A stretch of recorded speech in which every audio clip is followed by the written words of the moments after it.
오늘 아침 빼놓을 수 없는 글로벌 이슈 쉽게 읽어드립니다. 아침에 읽는 어젯밤 미국 증시 어떤 이슈들이 있었는지 함께 살펴보겠습니다.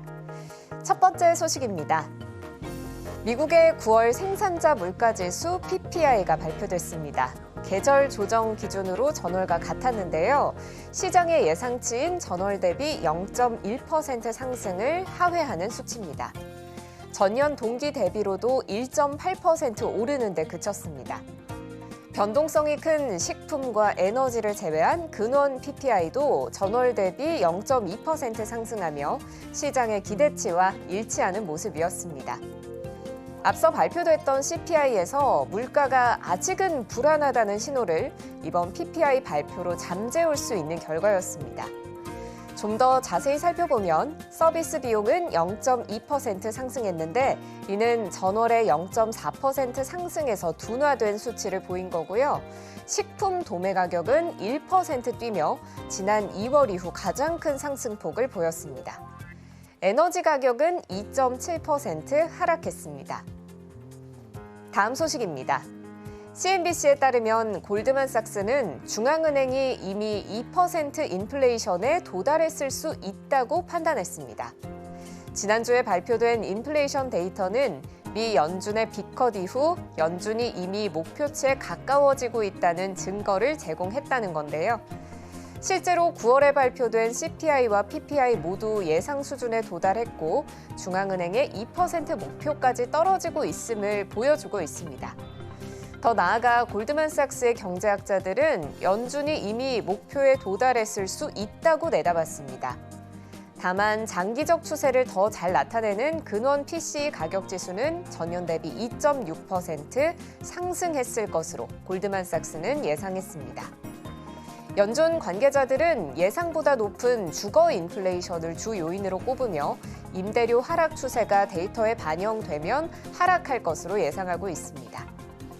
제롬 파월 연준 의장은 주택 인플레이션이 계속해서 완화될 것으로 기대하고 있으며 더 광범위한 경제 상황도 추가 디스인플레이션을 위한 기반을 마련하고 있다고 말했습니다. 다음 소식입니다. 엔비디아의 최신 AI 칩 블랙웰의 1년치 분량이 완판됐다는 소식입니다.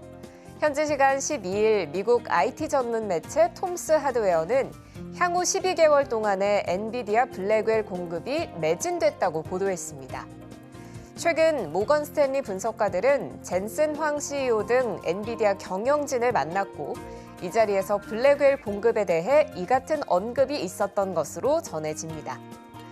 앞서 젠슨 황 CEO는 지난 2일 CNBC 방송에 출연해 블랙웰을 완전히 생산 중이며 계획대로 진행되고 있다. 블랙웰에 대한 수요는 정말 엄청나다고 말한 바 있죠. 엔비디아의 전통적인 고객인 아마존 웹서비스와 구글, 메타, 마이크로소프트, 오라클 등이 향후 1년간 엔비디아가 TSMC를 통해 생산할 수 있는 모든 블랙웰을 사전 주문한 것으로 전해졌습니다. 이에 따라 엔비디아는 최신 AI 칩 블랙웰을 앞세워서 내년 AI 칩 시장 점유율을 확대할 것으로 보입니다. 현재 엔비디아의 AI 칩 시장 점유율은 80%에 달합니다. 다음 소식입니다. 일론 머스크의 스페이스 X가 달과 화성 탐사를 위해 개발한 대형 우주선 스타쉽이 현지 시간 13일 5번째 지구 궤도 시험 비행에 성공했습니다. 스타쉽은 미 중부 시간 기준으로 이날 오전 7시 25분 텍사스주 남부 보카치카 해변의 우주 발사 시설 스타베이스에서 발사됐는데요. 이어 발사 7분 만에 1단계 로켓 추진체인 슈퍼헤비가 우주에서 지구로 돌아와 수직 착륙하는 데 처음으로 성공했습니다. 슈퍼헤비 착륙에는 발사탑의 젓가락 팔을 사용해 슈퍼헤비를 공중에서 잡는 기술이 처음으로 시도됐고요. 첫 실험에서 바로 성공하는 기염을 토했습니다.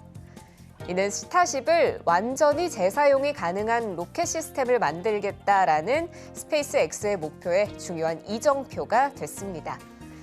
이번 5번째 스타쉽 시험 비행은 우주 비행사가 탑승하지 않은 무인 비행입니다.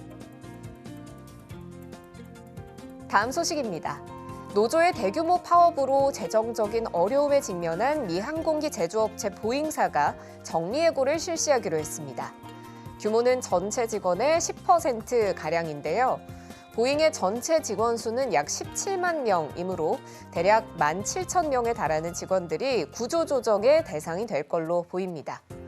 보잉은 현지 시간 11일 3분기 주당 3.37달러의 손실을 기록할 것으로 예상된다며 비용 절감을 위해 직원의 10%를 감원할 계획이라고 밝혔습니다.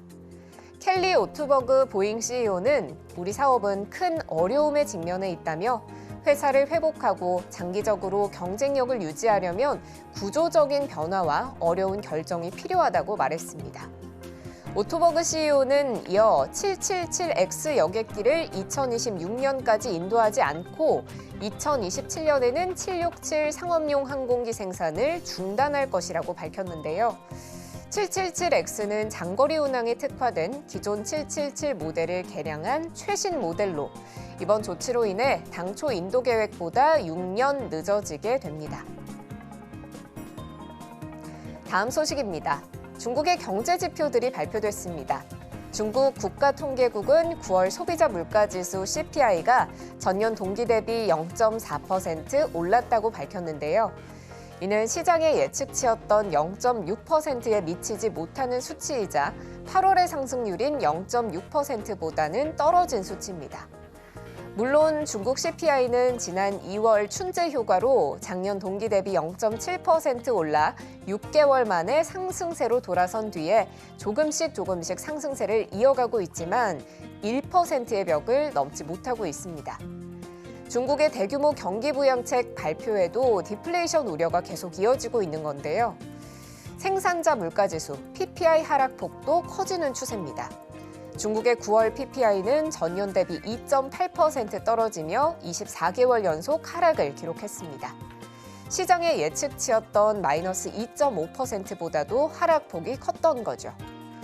로이터 통신은 중국 당국의 최근 부양책 발표에 대해 일부 분석가는 일시적인 경제 완화 조치에 불과하다고 평가하고 있고 더 강한 조치들이 필요하다고 본다며 투자자들은 디플레이션 압력 완화를 희망하는 상황이라고 보도했습니다.